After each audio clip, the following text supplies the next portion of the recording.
Sa loob nagsisimula ang ilog, sa lupa nagsisimula ang buhay.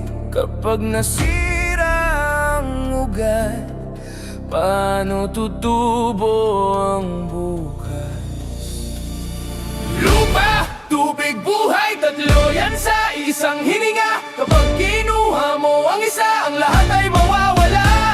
Hindi lang ginto ang yaman ng bayan, ang tunay na yaman ay ang lupang tinatanim. Sa gilid ng bundok may umiiyak na sapa. Dati dalisay, ngayon ay kulay ng bigate. May dumating na truck, may dalang pangako, pero iniwan ay putik bitaka. Takot sa tao ang magsasakay, nagdarasal sa lupang sugatan. Paano na ang palay kung tubig ko'y laso na? May trabaho raw pero hanggang kailan? Kung bukas na nga nakuha ang kabayaran. Sa ninuno ang lupa, sa apo ang kinabukasan, pero pinipirmahan ng ilin ng kapalaran. May papel, may seryo, may batas sa papel, pero ang puso ng tao hindi kinukonsulta palagi. Hindi kami kalaban ng pagunlad, ang kalaban namin ay ang pagwasak ng kalikasan. Anong silbi ng yaman sa bangko kung ang bayan mo ay bangkay na?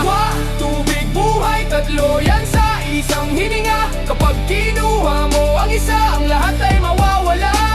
Hindi lang ginto ang yaman ng bayan, ang tunay na yaman ay ang lupang tinataniman. Para sa pundo, para sa ilogo, para sa bukas ng ating mga apo, para sa lupa, para sa buhay, para sa bayan, hindi sa ilan lang. Para sa mundo, para sa amoy, para sa bukas ng ating mga apo, para sa buhay, para sa buhay, para sa bayan, hindi sa ilan lang.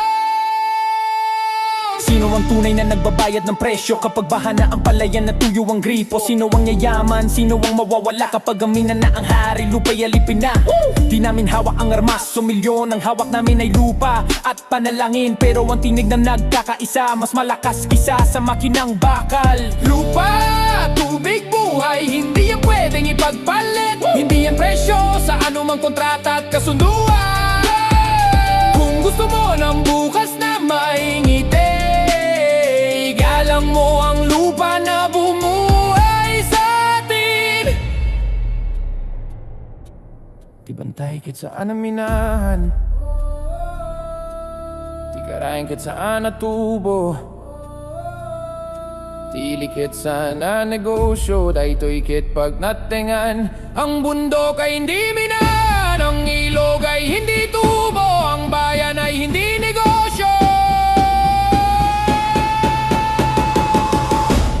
Ito ay tahanan.